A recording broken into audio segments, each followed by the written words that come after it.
안녕하세요. 인생컨입니다. 오늘은 돈 이야기로 돌아왔는데요. 소비를 줄였을 때 경험할 수 있는 장점에 대해서 말씀드려보려고 해요. 지금까지는 주로 노후 대비나 자산 축적의 관점에서 검소한 소비를 많이 말씀을 드리긴 했는데 오늘은 한 사람의 행복도, 여유와 관련한 이야기를 드려볼까 합니다. 인간이 행복해지는 데에는 여러 방법이 있고 사람마다 다를 거라고 생각이 드는데 제가 개인적으로 실천하고 경험하면서 유용한 스킬이 있다라고 하면은 소비를 줄이는 스킬이 인간이 행복해지는 데 도움이 된다라고 저는 생각을 하고 있어요. 그래서 적은 소비에도 만족하는 방법을 터득을 하게 되면 장기적으로 정말 죽을 때까지 적용이 될 수도 있는데 죽을 때까지 그 사람의 행복도를 올리는 데 매우 좋다라고 생각을 하고 있죠. 어떻게 보면은 도파민 얘기를 제가 다른 영상에서 한번 한 적이 있는데 도파민 소비를 늘리는 방향이 아니라 줄이는 방향으로 한번 가보는 작업이라고 생각을 하셔도 될 것 같아요. 제가 좋아하는 소설 중에 헤르만 헤세의 시다르타라는 소설이 있거든요. 근데 주인공이 자신의 어떤 자아라든지 자신의 삶을 살기 위해서 여정을 떠나는 게 그려집니다. 근데 그 여정에서 여러 가지 현인들을 만나서 이야기를 나누고도 하고 또 돈을 벌어보는 경험도 하게 되는데 이 소설에서는 중간에 보면은 단식에 대한 이야기가 나와요. 보통 현대에서는 단식을 지금은 음식이 부족한 시대는 아니기 때문에 건강에 좋다 이런 효과로 많이 언급이 되긴 하는데 이 소설에서는 어떻게 표현이 되냐면 단식은 먹을 게 떨어졌을 때 인간이 할 수 있는 가장 현명한 방법이다 라는 표현이 나옵니다. 그래서 단식하는 법을 배우지 않았다면 태어나고 여유롭게 기다릴 수 없고 그리고 초조해하지 않을 수 없고 궁궁해하지 않을 수 없다 이렇게 되는 거죠. 그래서 단식에 대해서 이야기를 했지만 사실 이 단식이라는 표현을 소비로만 바꿔도 똑같이 적용할 수 있는 이야기라고 생각을 하고 있어요. 그래서 저 또한 이제 소비가 막 큰 편은 아닌데 적은 돈으로도 살 수 있는 이런 생존할 수 있는 스킬과 능력을 가지게 되면은 훨씬 더 향후 인생에서 쫓기지 않고 또 여유롭고 행복한 삶을 살 수 있다는 거죠. 시다르타라는 소설에서도 주인공이 자신의 삶을 추구하는 데 있어서 이러한 단식을 유용한 스킬로 설명하는 부분이 나옵니다. 보도 셰퍼의 돈이라는 책을 보면은 거기서도 경제적 에어백이라는 개념이 나오거든요. 이 경제적 에어백은 어떤 거냐면 한 달에 내가 얼마나 최소로 생활을 해야 될 때 얼마나 소비를 하는지를 체크를 해보고 여기에다가 다른 걸 준비할 수 있는 시간, 개월수를 곱하면 이게 경제적 에어백의 개념이 돼요. 이거는 사람마다 다르고 보도 셰퍼의 돈이라는 책에서도 제시한 기준이 있는데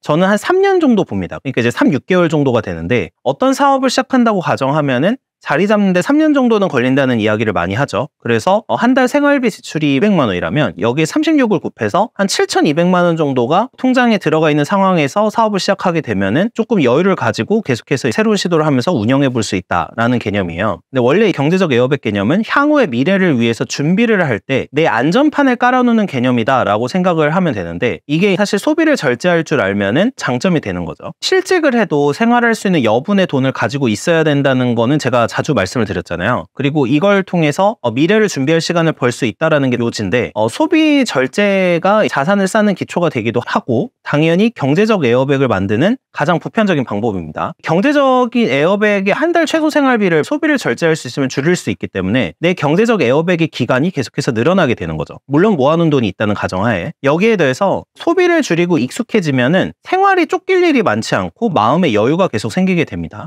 적은 돈으로도 생활할 수 있기 때문에 경제적 에어백이 늘어나서 더 좋을 뿐만 아니라 실제로 소비를 줄여보면은 생각보다 줄인 거랑 줄이기 전이랑 생활의 질이 큰 차이를 보이지 않아요. 이건 해보신 분들도 많이 있을 텐데 실제로 소비를 줄여보면 살만해집니다. 여기에 적응을 인간이 하고 이거에 따라서 계속해서 소비를 하기 때문에 훨씬 더 여유롭고 더 풍요로운 삶을 살 수 있다라고 저는 생각을 하고 있어요. 적게 소비하고 경제적 에어백이 있으면 사람은 여유를 찾고 안정이 돼요. 그러니까 늘 빚에 허덕이고 그리고 쫓기면서 사는 삶과 그렇지 않은 삶의 만족도는 저는 하늘과 땅 차이라고 생각을 하거든요. 보통 신용카드 소비를 제가 많이 비판을 했었는데 신용카드 소비 자체가 물론 리볼빙까지 쓰면 계속해서 연장이 되겠지만 내가 쓴 돈을 다음 달에 납부를 하고 이런 개념이잖아요. 그래서 이런 빚이 내 목에 허덕이고 있고 바로 앞에 있는 그런 삶을 사는 것과 소비를 자체를 줄이고 경제적 에어백을 만들면서 사는 때의 기준이나 마음의 여유는 큰 차이를 보이게 될 거라고 생각하고 실제로도 그럴 겁니다. 제가 사건을 하면서도 느끼는 게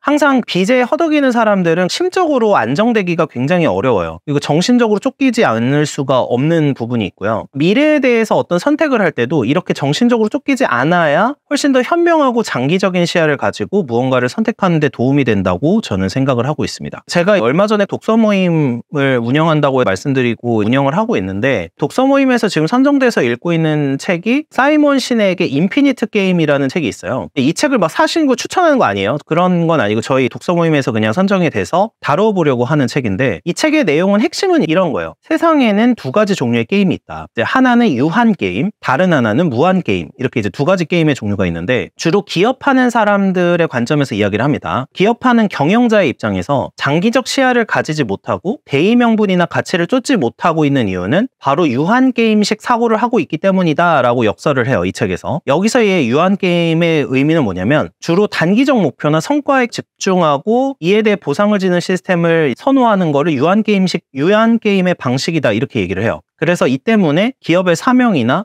소비자들을 중점으로 생각을 하는 장기적 혁신이 이루어지기가 어려워진다 라는 게 책의 요지인데, 이 책의 내용을 조금 제가 오늘 말씀드리는 내용과 접목을 해보면은, 소비를 줄이지 못하는 거는 어떻게 보면 한 인간이 계속해서 유한 게임식으로 선택하고 행동할 가능성이 높게 된다. 내가 당장에 돈을 벌어야 되고 당장에 지금 빚이 막 목에 허덕이는 그런 상황이라고 하면 당장의 성과나 당장의 소득을 위해서 계속해서 노력하게 될 게 뻔하기 때문이고, 아까 말씀드린 대로 무한게임식 사고를 할 수가 없기 때문이에요. 무한게임식 사고는 가치 중심적 사고로 저는 해석을 했어요. 가치를 추구하고 장기적으로 계속해서 추진을 하고 조직의 어떤 기업 문화를 바꾸고 이런 내용으로 책에 나오는데, 개인의 삶에 적용을 하게 되면은 내가 10년 후, 20년 후 지금 현재 어떤 행동을 해야지 의미 있고 좋은 삶을 살게 될까, 또 어떻게 하면 더 나은 삶을 살게 될까를 고민하고 움직이는 방식을 저는 무한게임식 방식이라고 생각을 할 수 있을 것 같아요. 이렇게 본다면 경제적 에어백을 만들고 소비를 절제할 수 있는 습관, 이거를 몸에 장착을 하면은